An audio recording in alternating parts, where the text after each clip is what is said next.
the Election Protection Coalition. I've been running our tapes from our meetings, which usually happen on Monday, but today we did a special session on Thursday to be live on PRN. We're going to go for a full 57 minutes on PRN. Our grassroots or Election Protection Coalition, or as we know it and love it, GREEP, is going to go for a full hour and a half. We got a ton to talk about. If you're tuned in at PRN and want to stay with us at GREEP at the full hour and a half session, just go to Election Protection 2024 and get the link, and you can rejoin us after 57 minutes. But we got a ton to talk about today. It's great to see all our beautiful friends here. I'm on Zoom looking at the pictures of all our buddies, and we have been conducting these Zoom calls since the summer. This is number 34, and boy, do we have tons to talk about today, primarily on election protection, but also I don't think I've ever sat in front of a TV set longer than I did yesterday. I should have had a popcorn machine. I mean, just watching these fascist lunatics running around the Capitol building was the experience of, I hope it's only once, frankly. I just saw today, by the way, that one of the people who went into the Capitol building took the podium from somewhere, one of the buildings, and put it up on eBay. For God's sakes! I mean, do these people assume that we do not have a police force in this country? I mean, the bids for this podium were up to $100,000. He took Pelosi's podium, Harvey. Pelosi's podium, right? So, it's unreal. So listen, what we're going to do today with the Green Power and Wellness Show and with our GREEP Zoom, this is a special session, of course, is that we are going to start off talking so we don't lose track, because things happen so fast in this country. We're going to spend the first half hour, 40 minutes, talking about this incredibly great victory that happened in Georgia, where not one, but two U.S. senators were elected with a unprecedented grassroots organizing campaign. We're going to talk to Christian Nunez from the National Organization of Women, with Andrea Miller from People Demanding Action, and with Ray McClendon from the NAACP in Atlanta, about how this amazing election was organized from the bottom up, from the grassroots. I mean, all of us for years and years and years have been, talking the talk about grassroots, bottom up organizing. And here it just absolutely happened in Georgia. It is truly astounding what was done there. And we'll go for a half hour, 40 minutes on that, and make sure that we cover the territory and don't lose our ability to celebrate this amazing victory and to learn what we need to learn from it, because the grassroots in Georgia, with Andrea Miller, with Ray McClendon, with Stacey Abrams, with Emily and the scrutineers, it was all done right, and it worked, for God's sakes. I mean, one thing people have lost track of in Georgia in this double election is that this was Georgia, for God's sakes. This is where the Ku Klux Klan was founded. And, all these years later, we have a double election, and the state of Georgia, home of the KKK, sends a Jewish guy and a black guy to the U.S. Senate to oust the dictatorship of Mitch McConnell. I mean, it's a truly astounding event, and we need to understand completely from soup to nuts about how this was done. So we will. Then we're going to talk, of course, about what happened in the Capitol. I have a piece with Bob Petrakis, who will be joining us at Reader-Supported News, demanding that Trump immediately get out of there. I know once we get into that, it's going to go wild. So what we will do is proceed to the top of the hour, and then we'll switch over from PRN. But in the meantime, we'll go at least a half hour, 40 minutes on what has happened in Georgia and how this incredible turnaround, unprecedented turnaround in U.S. history has happened. And I want to say there are very few things that I've heard in the last few days that give me greater satisfaction than to hear the term Mitch McConnell, minority leader of the U.S. Senate. I mean, God help us. That is just such a relief. So there is one thing we do need to discuss. These calls, we have put a ton of time into North Carolina, and a lot of organizing happened in North Carolina, and it didn't go the way we thought it would go. Now, we wanted it to go. Now, one of the major factors in North Carolina, which is completely out of our control, was that the leading Democratic candidate, who was ahead in the polls, Cal Cunningham, got caught sexting or texting sexual messages to a woman who was not his wife. And for all our hard work, all the money we poured in, all the time and effort, that hurt us. So I want to turn it over to my co-conspirator, Joel Siegel, who is in North Carolina and who's brought us Ray McClendon and so many other great grassroots organizers, to say a bit about what happened in North Carolina, and then to turn it over to Ray. I will up front say that we will have our meeting on Monday, and we're going to have a tremendous report. If you want gratification for the power of grassroots organizing, we are going to have a report from Michigan, from Jan Bandor. We put a lot of resources into Michigan. I am a U of M graduate, and what has happened in Michigan, which is way under the radar screen, is that enormous advances have been made to end gerrymandering and to really democratize the state of Michigan. And that's one reason we are nonpartisan here, but that's the reason that Wisconsin over here went, 20,000 votes for Biden, and Pennsylvania over here went, 20, 30,000 votes for Biden.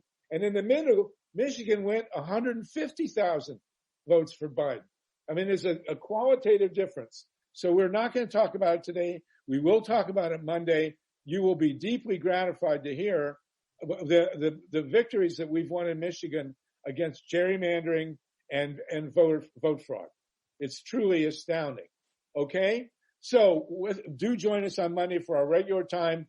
I got to admit, when we set this meeting up today, it was essentially focused to talk about Georgia.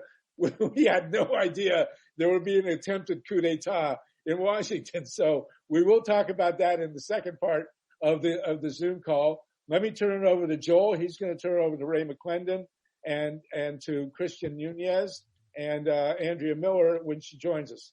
Okay, buddy. Joel, take it away, please. Joel Siegel. I want to reiterate that I think you should maintain your haircut. I don't have any choice, but I certainly will. Well, you got more hair than I do, and you're 10 years older. So, anyway, Happy New Year, everybody. Good to see everyone's face. Brother Ray with the victory. Do we got Andrea Miller? Do we have Andrea? I don't see Andrea on yet. We do have Christian Nunez. But let's start with Ray. Yeah, well, I want to first thank Ray for saving the planet and saving America from fascism and 4 more years of insanity in the place that I worked for many years that I do love. So before I start with Ray, the point I wanted to make about North Carolina is I'm very close to Cal Cunningham, a great guy. Not going to talk about what Cal did, but I am going to say that if you look at I think we should call this the Georgia miracle. And I hope, Harvey, that you can write an article together with Ray and Andrea, because people in other states are going to have to understand what happened. Ray organized 19 NAACPs, 19. And if you look at the vote in Georgia, and Ray can talk about this more, but what was the determining factor was black rural voters. And that's where Ray was organizing. The NAACP was organizing not just in metro Atlanta, but all across Georgia. But as a Jewish guy, I'm still trying to figure out how did an African American and a Jewish senator how did they get elected in Georgia? It's kind of kind of blows me away. And it's called organizing is what it's called, right? It's called Ray McClendon, and it's called Andrea Miller, and all these other folks, Stacey Abrams. But yeah, and I think that if North Carolina had implemented the Georgia GOTV model and the Georgia anti-voter suppression model, there is a possibility that North Carolina could have been a blue state. And so, and Ray's going to talk about the campaign, but what we've decided to do is figure out a way to replicate the Georgia model in every swing state,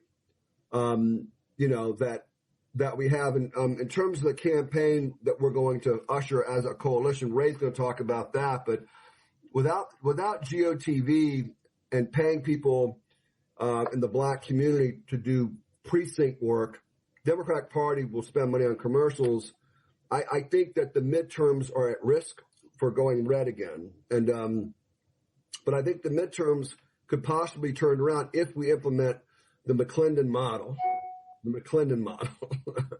So now, Ray, I mean, it really was a miracle, and everybody who's here who helped give money to Atlanta NAACP, I tip my glasses off to you. So thank you very much. So, Ray, why don't you go ahead, and then I'll call on Christian afterwards. But Ray, why don't you explain what you feel like you did that worked, and what are the lessons learned, and then the campaign, and then we'll turn it over to Christian. Hey, thanks, Joel, and it's a pleasure to be with everyone tonight.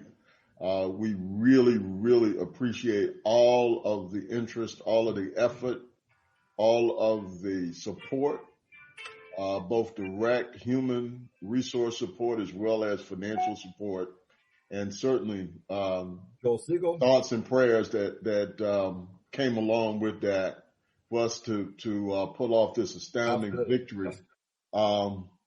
Here, no one would have thought that this was possible just a few months ago, but it really related to the combined efforts of us all. And it was based upon collaboration amongst a variety of folks across the entire country, but focused on grassroots efforts with a ground game across the entire state. So as Joel mentioned, we focused on everybody doing what they could do well, but then communicating with all of the other groups that have been doing grassroots activity and organizing over not just 1 year or 2 years, but really over 4, 5, 6, some places even 10 or 12 years. And what we did was we came together so that we could be efficient and effective and communicating with one another so that we weren't stumbling over each other, but we were supporting one another. Let me give you an example. In the past, we would have all of these different groups, whether they be operating in the black community, that would be stumbling over one another, where you would have different black fraternities and sororities called the Divine Nine or the National Panhellenic Council. They would be doing their own thing, and then the NAACP would be doing its own thing, and you would have 100 black men, 100 black women, the churches, etc. And there would be many weekends and occasions where we would literally be on different corners in the same shopping center trying to do voter registration or get out the vote efforts, etc. So a couple of years ago, after what happened in the Stacey Abrams race, we decided that we were going to come together and create a collaboration. And that collaboration was going to be focused on different elements for what everyone felt they could do well themselves.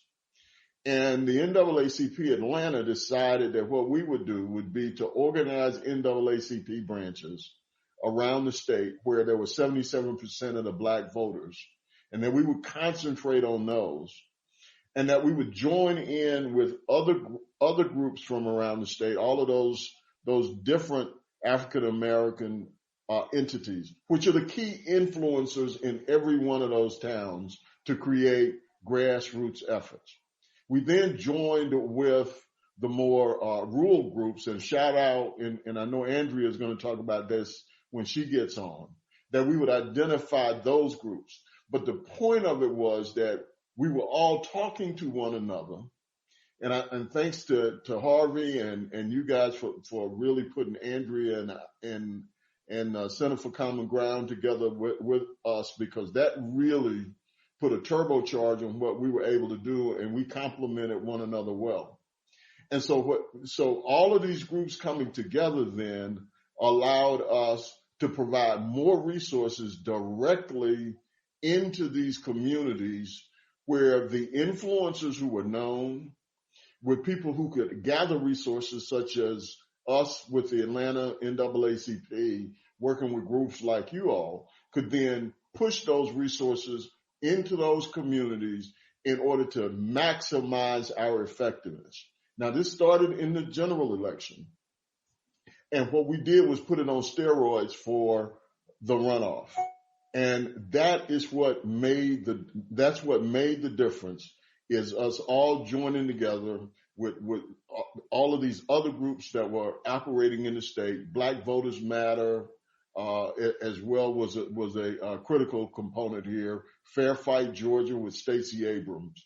But we all teamed up together in order to make the collaboration work. I was on phone calls and Zoom calls every night of the week with my other comrades, with the NAACP, and with all of these other organizations to make sure it worked.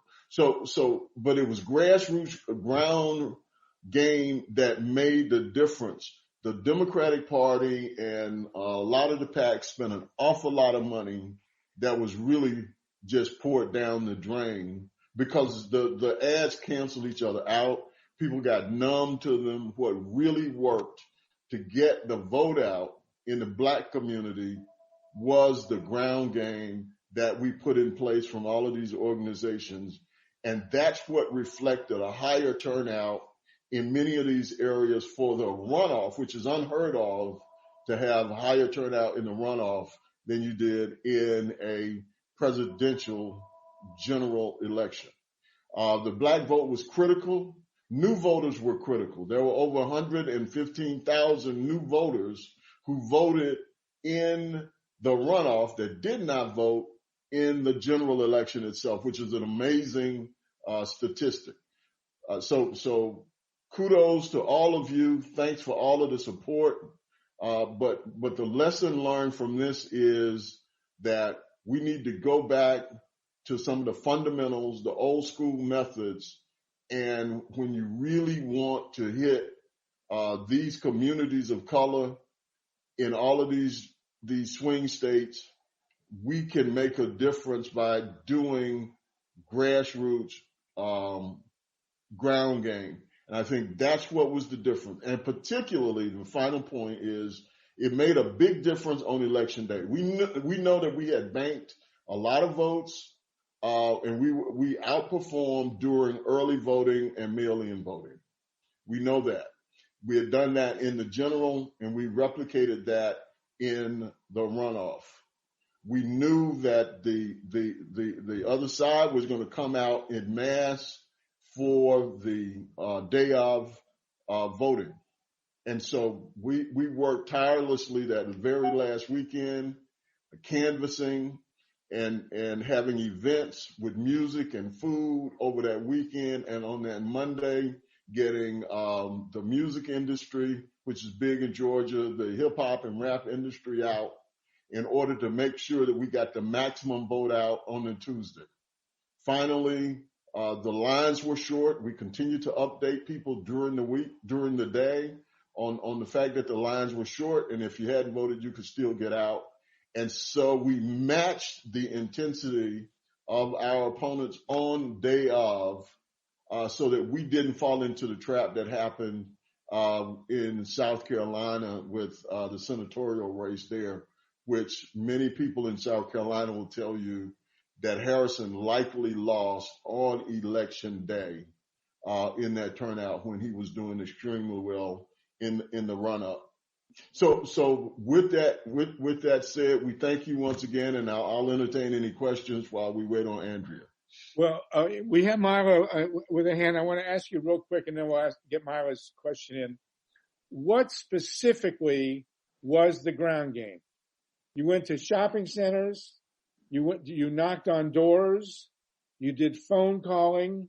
What else did you do? We did text banking.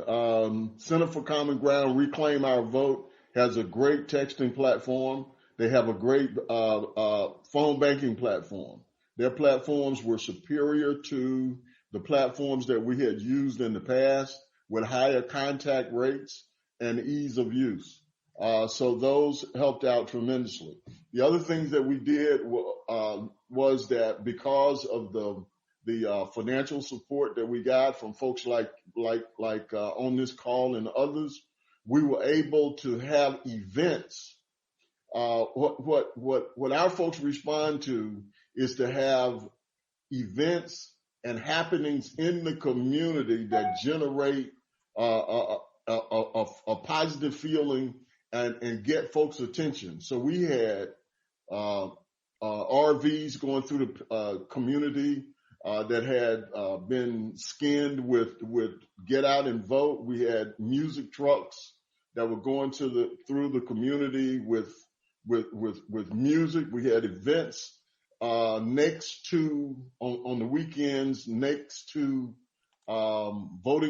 weekend voting locations where we would have food, music, and all of the different groups, the sororities, fraternities, all of them would come out and we would make it an event. We did that each and every weekend. We did that we had a basketball event where there was basketball in the paint with Ossoff.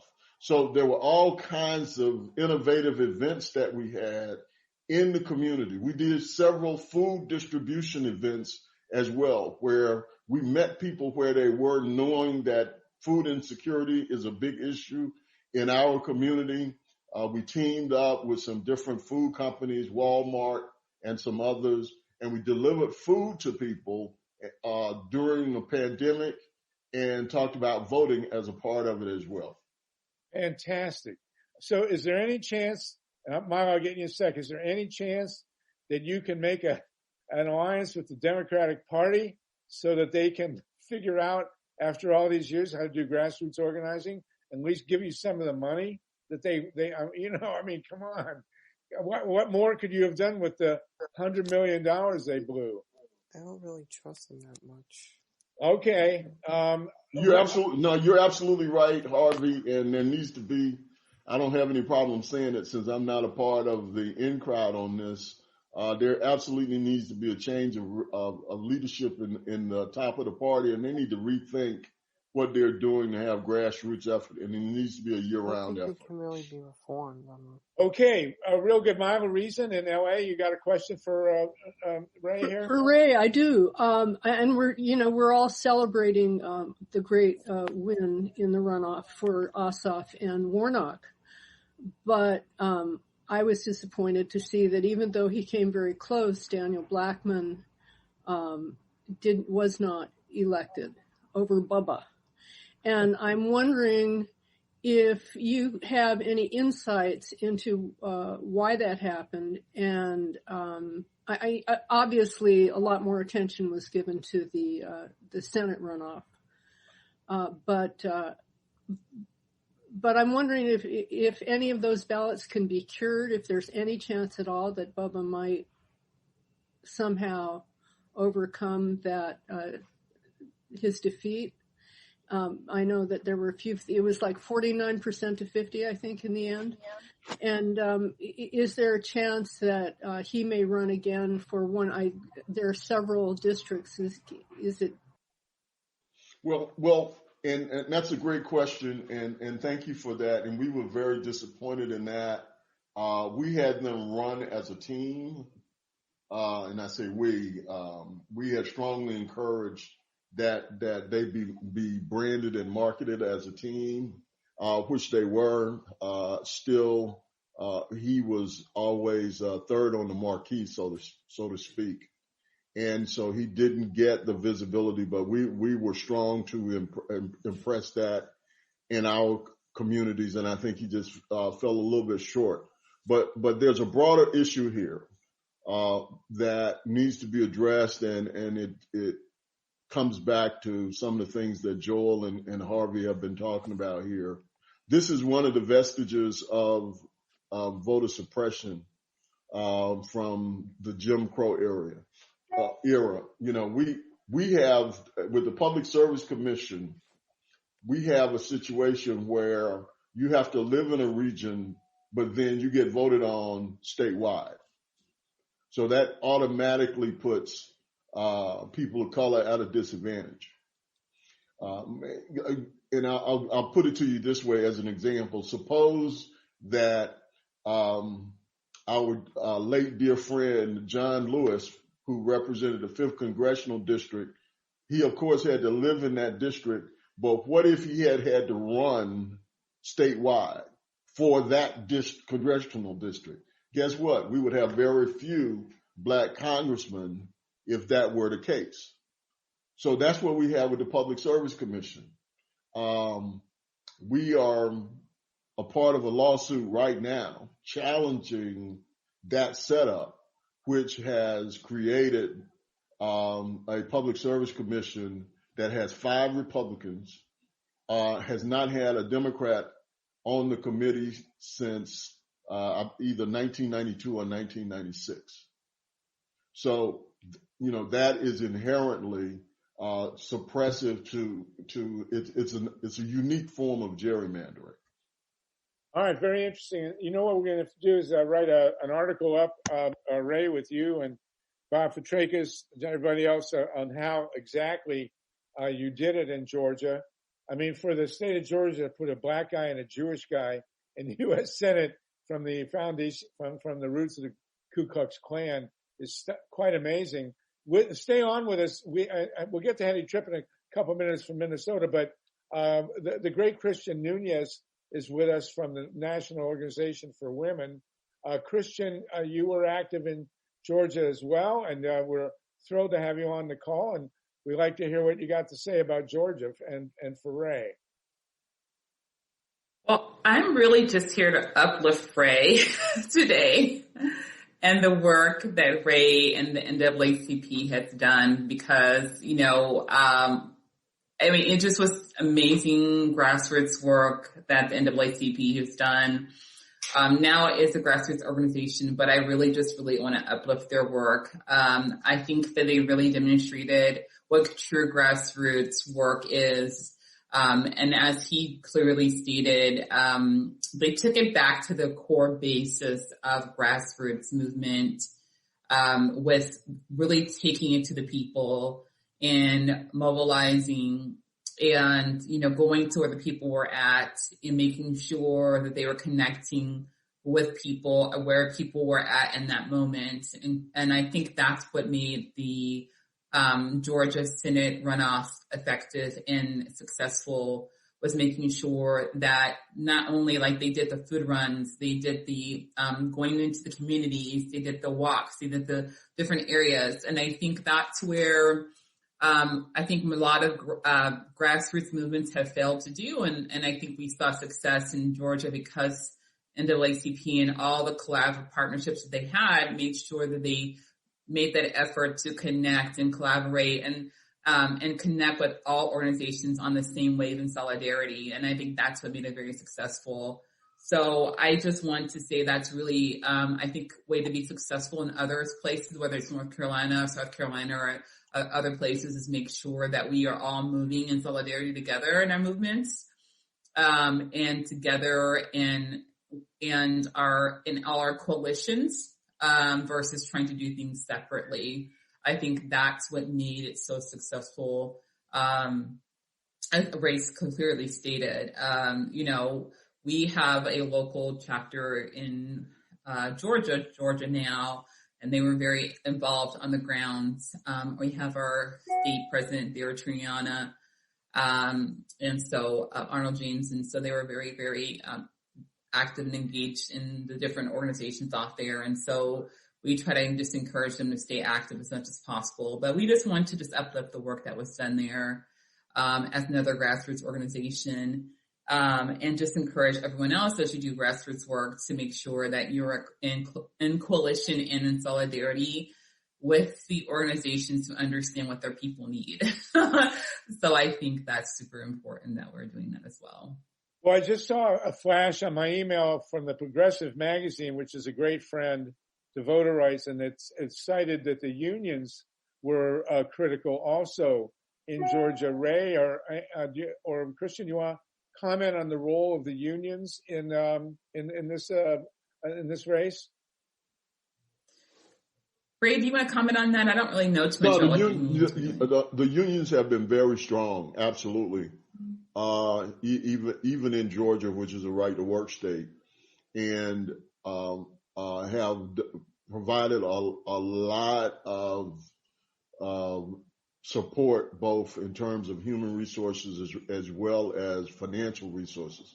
So there's absolutely no doubt about their involvement, and of course they have supported us through some of the IT infrastructure that has been put together that we put to good use in this. So yeah, they are always very strong in these kind of races. Absolutely. Good. And we also had unique participation from the indigenous. There was an indigenous group based in the Dakotas, actually, that was calling in to Georgia. They've been on our calls, and I don't see Tatanka on today, but we'll get him on Monday to go through that as well. And Henny Tripp, you're in Minnesota, where Minnesota set the bar this year for the presidential election in terms of turnout. Do you want to tell us about what happened in Minnesota and how it would apply in our future organizing? Thanks, Sluggo. And I really do want to uplift the McClendon model, and we need to repeat that in other states and also the NAACPs in other states. And now is the time. So yeah, I wanted to uplift the Minnesota elections because the 2020 November elections had 79.96% of eligible voters voting. So that's number one in the country. And we have always cast our vote on paper ballots.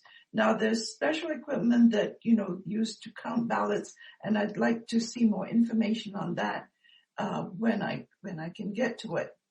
We are nonpartisan, but the Democratic Party had 10 times more votes than the Republicans in Minneapolis and St. Paul. That's what brought it blue. Now, St. Cloud was only where I am was only 2 times more, and then in the rural areas, really majority were for Republicans. So we've got that to work with and challenge in terms of how we want to look forward. And then there's a lot of other pieces, and I think that's the main thing, Sluggo. And I'd like advice actually on maybe I can contact the Secretary of State here. Do we want him to come on at some time during the year and talk about it, or what do you think, Sluggo? Yes, absolutely. And Bob Petrakis, our co-convener, was actually Bob, what was your relationship with Keith Ellison? Bob Petrakis? He's not the Secretary of State, though. Well, Keith is the Attorney General, right? Yeah, and I know Keith. Yeah. So Keith Ellison was Bob's student at Columbus State Community College. So we know Keith Ellison, and we could maybe get him. Bob, what do you think on one of our calls? It would be very cool. I think it was Wayne State that. Was it Wayne State? State Bob came in. I don't know where he is now. Okay, he's probably anyway. So we can get to Keith Ellison, who should have been the chair of the Democratic National Committee, as a matter of fact. But one thing and this is again we're nonpartisan, but in the course of reading on Joe Biden's appointments, there was a very detailed and angry analysis of his appointment of Vlasic to be Secretary of Agriculture. And the point of the article was that somewhere along the way, and this is, of course, relevant in Georgia and all the other states, the Democrats just wrote off rural America. And this guy Vlasic, I can't remember his first name. I think it's Tom. Just is a total corporate hack. And by putting him in as Secretary of Agriculture, the Biden's turning their back again. This guy was Secretary of Agriculture for the entire 2 terms of Barack Obama, and completely alienated the rural America. Very corporate, pro Monsanto, did nothing for black farmers, and no, it's not the pickle guy, or maybe it is. I don't think so though. He's originally from Iowa, and he's a corporate hack.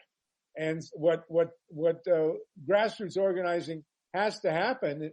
We're most of what our focus has been on grassroots organizing in the urban areas.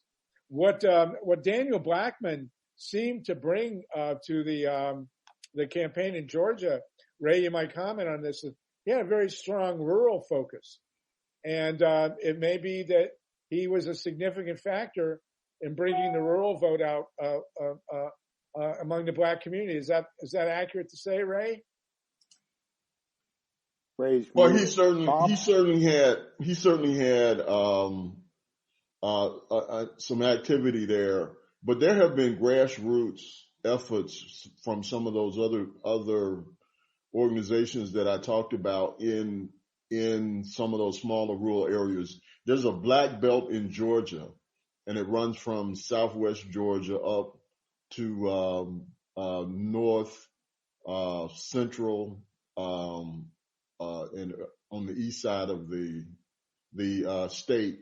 And there are a couple of groups that have been very active in those that have major activity and major major influences in those areas. One, again, going back to the Divine Nine members, also the Masons, and then there's a group particularly active in Southwest, which is the Southwest Georgia Project. Some of you may have heard of Shirley Sherrod. She was with USDA, and she made some very strong truth to power comments a few years ago, and ended up losing her job about it. But anyway, she's an icon in the Southwest part of the state, and has been organizing about 15 counties that are predominantly black counties for a decade. We partnered with them. So the point was we went and dealt with people who were the leadership in those counties, and said, tell us what you need, tell us how we can support you so that we can all work together. And that's the kind of energy we brought, and that's to that point. And of course, other groups like Center for Common Ground and Reclaim Our Vote, and Black Voters Matter were also very active in some of those smaller, more rural communities. But there's been organizing that's going on before Stacey Abrams and before others. There had been a groundswell that got started 4, 5, 6 years ago, and really emerged along with Trump getting elected president in 2016, and it accelerated. Well, it's very interesting, man, and that the whole rural dynamic is got to be looked into for our grassroots organizing. There is one additional factor with Daniel Blackman. He did not face the kind of opposition specifically that he did face a specific opponent that the 2 Senate candidates did not, which is from the nuclear power industry, because the two reactors scheduled to come online in Georgia, $30 billion. He was going to have a say in looking at that. And I guarantee you there was a ton of money that came in from the reactor industry to defeat Daniel Blackman. So it's pretty amazing he got as far as he did. Hetty, did you want to add something? Hetty Tripp? Yes, thank you. Just one thing on Keith Ellison, when he was running for Attorney General here in Minnesota, I asked him point blank if there was anything that we need to know about sexual issues, assault or harassment or anything. And he basically told me no. And I think that's a question that we have to ask any legislator that we support, from either side, whatever, but that's a question I, anyway, ask. Thank you. Okay, thank you, Hetty. Harvey, I'd like to. Harvey, did you have a question? This is Bob.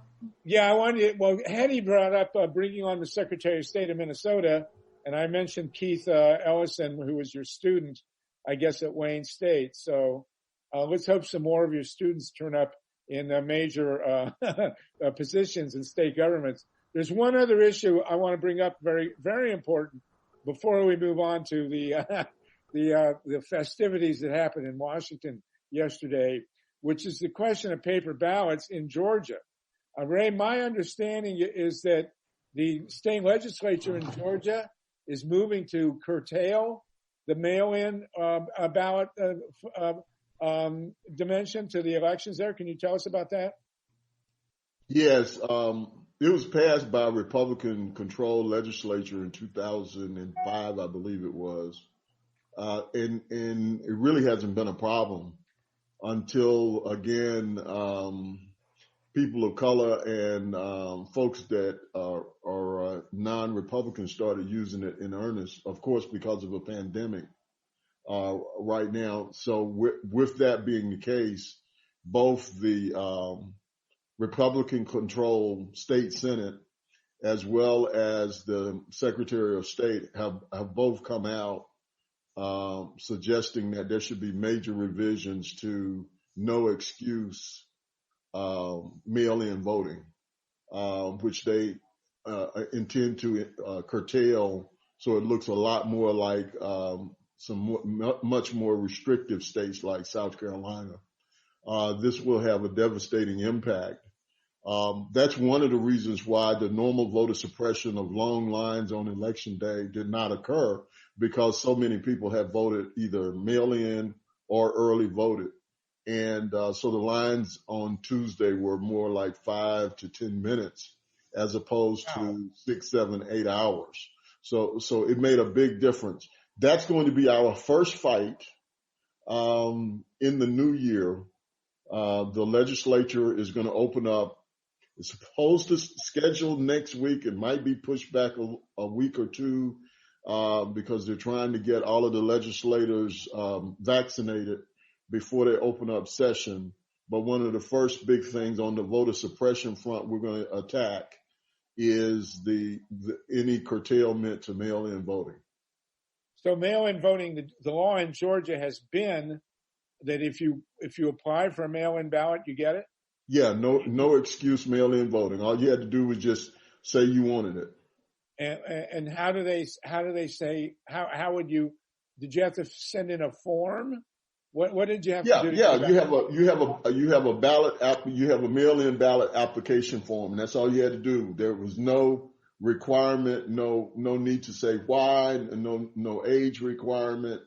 Again, it was completely no excuse, and it's been that way since 2005.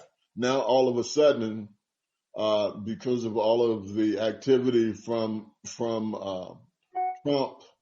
and Giuliani and that whole crowd, now is come under attack, and any of the potential issues they might have could easily be resolved without dramatically curtailing the use of mail-in voting. But since it's become a major way that Democrats have in the recent years have used it much more effectively and widely than Republicans, they want to get rid of it. Hattie, in Minnesota, how did you get your ballot?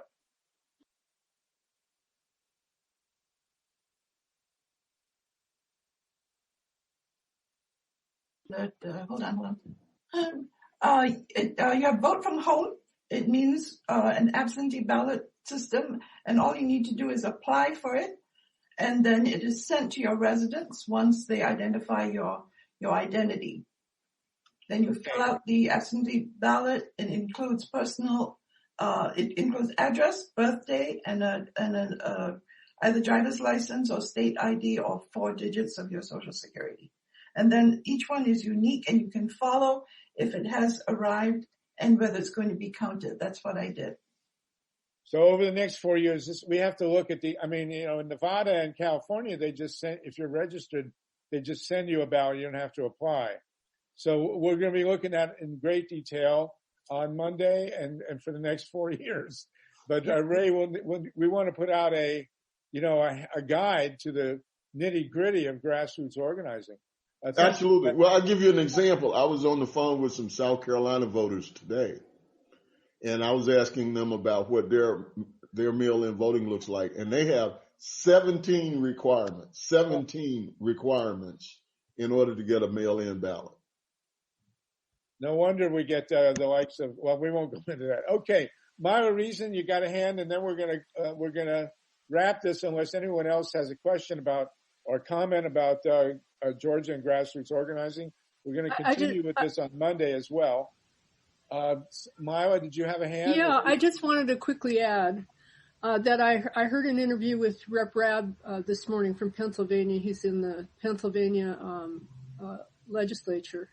And he described a very similar dynamic happening in Pennsylvania that you just described, Ray, that it had been very common to have mail-in ballots, but now that Democrats seem to be using them more effectively, the Republicans are trying to suppress the vote and take back their initial endorsement of or support for mail-in ballots.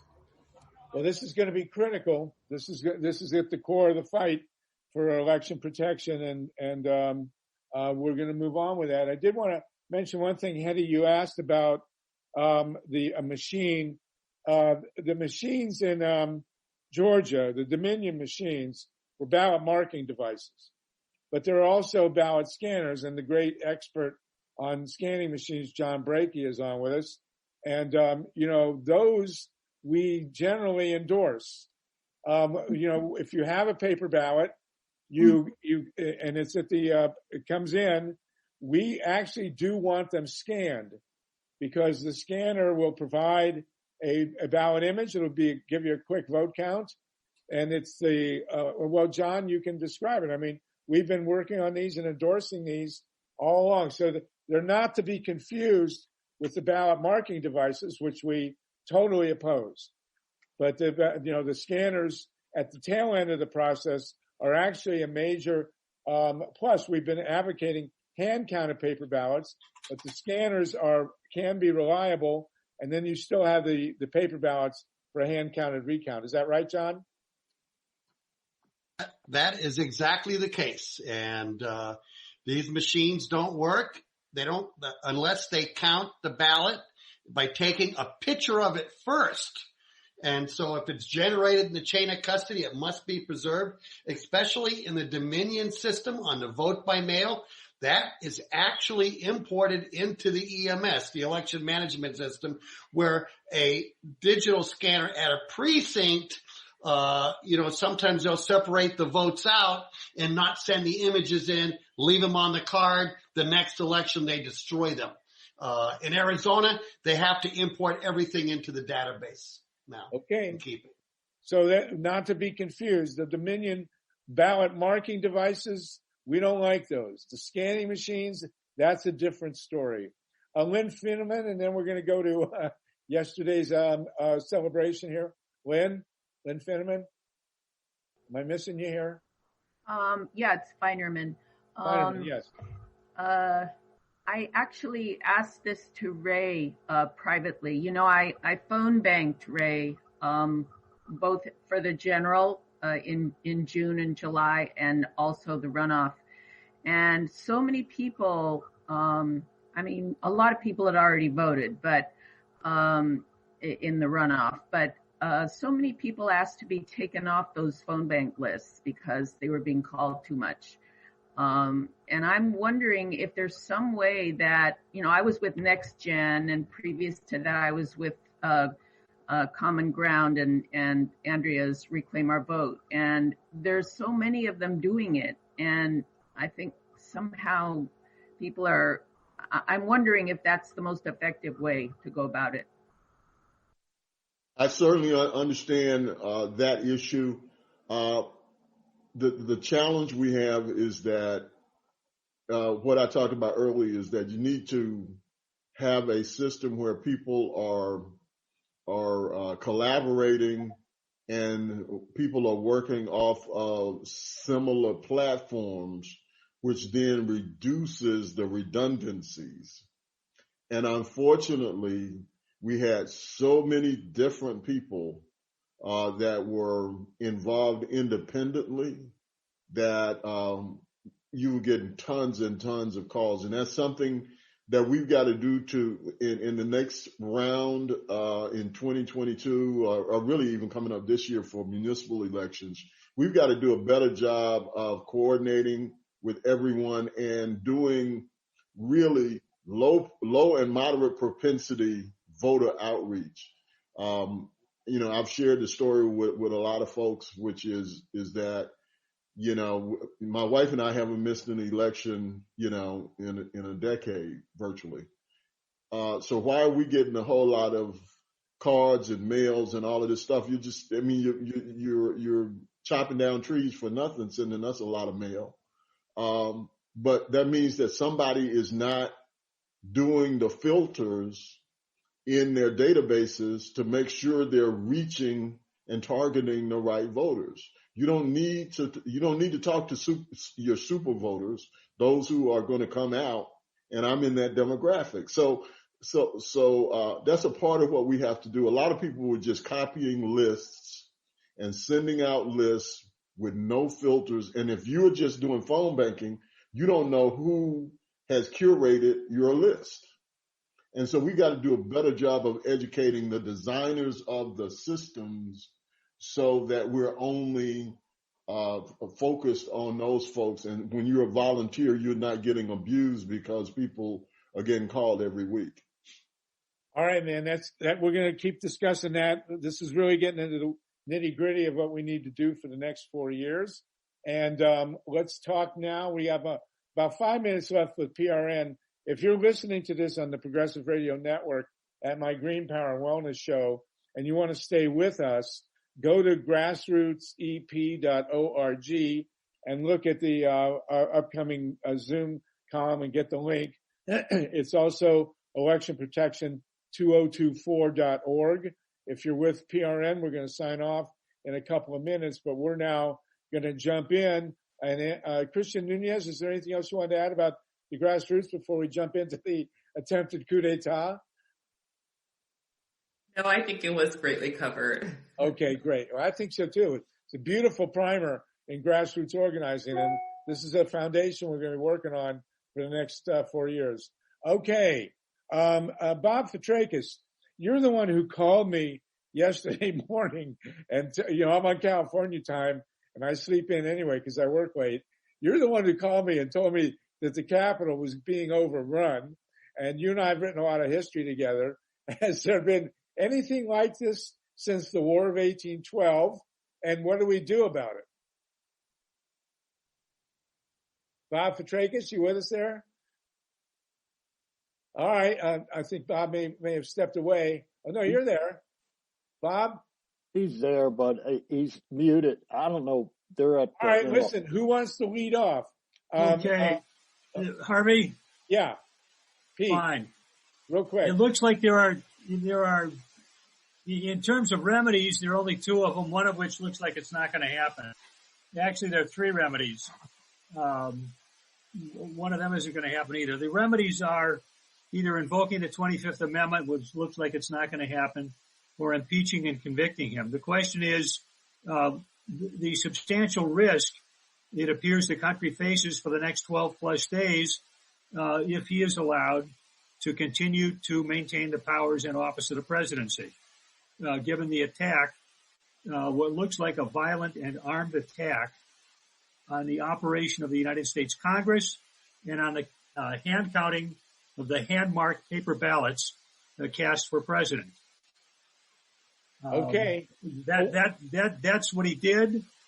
I mean, people could argue about, well, gee whiz, how could anybody expect that given what he had said and has said for the last 5 years and the last, since this election season has started, but it seems like there's one might say, arguably at least, a reasonably close connection between what he said and what a number of other people said at that, it looked like a campaign event yesterday. And it was a rally of some sort, and there were quite a few people there. They seem to have taken the question that's being raised, and please put up your hands now. We're in open session. What's the question, Harvey? The question is, what happened to the Capitol Police? I mean, I have been to the Capitol many times, and they basically strip you down to get into the Capitol building. And at this point in time, it's a real wonder what happened. Listen, we are almost out of time with PRM. We're going to continue. That wasn't happening yesterday, Harvey. If you take a look at the available tape, that was the usual magnetometers and stuff were not in use as people came in particular when they came in through the windows they had just broken. Yeah. First, I want to say thank you to Ray McClendon. I don't know if you can stick with us, Ray. I want to say thank you to Ray also for the 2 successions on Tuesday. Yes, magnificent. You're welcome. Hey, my pleasure. Thanks to all of you for your support. We'll be talking about this again on Monday. Remember, we'll have a regular Zoom call on Monday. Same link. All of you listening to Progressive Radio Network, my show, the Green Power and Wellness Show, thank you for being with us for this hour. This discussion is continuing now for another half hour at least, and will be if you want to link on, go to grassrootsep.org and find the link under the upcoming Zooms. Also, Election Protection 2024. We usually go out with the Pete Seeger song, but today we will not be doing it. Thank you, Jesse, in New York, for making this happen. Mike and Steve are in.